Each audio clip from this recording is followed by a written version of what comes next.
بەپێی راپۆرتە نێوخۆیی و نێودەوڵەتیەکان ئازادی ڕۆژنامەوانی و ئازادی ڕادەربڕین لە هەرێمی کوردستان لە پاشەکشەی بەردەوامدایە. سکرتێری لقی سلێمانی سەندیکای ڕۆژنامەنووسان دەڵێت پشکی شێری پێشەلکاریەکان بەربادینان کەوتووە.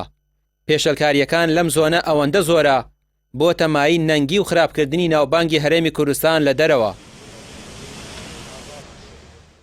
دیار بوو لە دوای ساڵی 2020 بە تایبەتی لە 2021 ئازادی وتن و ڕادەربڕین لە هەرێمی کوردستان بەرەو پاشەکشە ڕوات.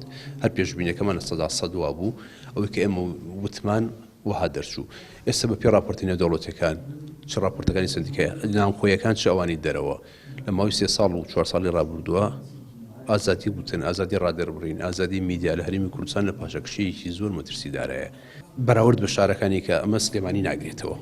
چونکە ئەو کەیسانەی کە ئەو بابەتانی کە مۆزۆعی ناوبانگی هەرێمی کوردستان لەکەدار کرد کەیسەکانی بادینان بوون بە دەرەجە یەکەم.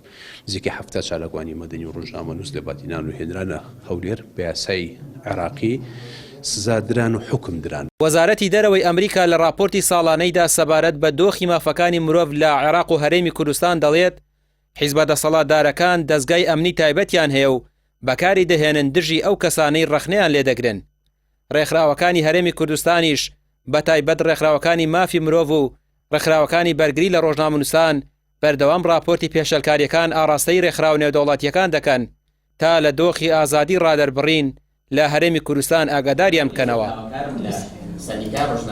لە ڕاستیدا بەپێی یاسا هەر دەستدرێژێک بۆ سەر ڕۆژنامەنووس بەمانای دەستدرێژیە بۆ سەر کارمەندێکی حکومەت لە کاتی کارەکەی داواتە بەپێی یاسا مافەکەی بۆ دابین کراوە. بەڵام زۆر جاران لە مامەڵەکردن لەگەڵ ڕۆژنامەنووسان تەنها لەگەڵ خۆپیشاندەرانیش مامەڵەیەکی مرۆڤ دۆستانە ناکرێ یاخود زۆر جار مافەکانیان پێشە لەکرێ.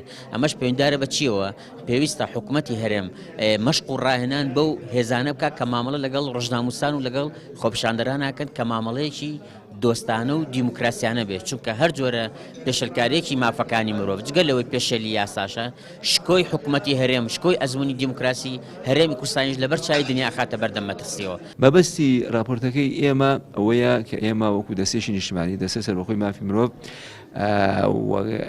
یانی نووسینگەکانی بەڕێوەبەرەتەکانی کار لەسەر ئەوەکەین کە ئێمە بەپێی ناوەڕۆکی ینی جارنامەی جیانی مافەکانی مرۆڤ و ڕێکەوتنەوە پەیماننامە نێودەوڵەتیەکان و لایحەکانی تری مافی مرۆڤ و ئەو یاسانەی تری ناوخۆ کە هەیە کە داخوکی لە مافەکانی مرۆڤ بکەن ئێمە بیگونجێنین لەگەڵ هەلومەرجی و بارودۆخی کۆمەلگای خۆمانە.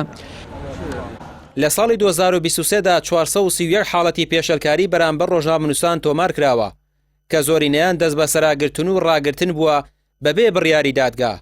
ئەوەش ئەوە دەگەێنێت هەژمۆنی حیزبی و چەکداری و پارێزگاری لە بەرژەوەندیە حیزبیەکان پێش یاساکان کەوتون.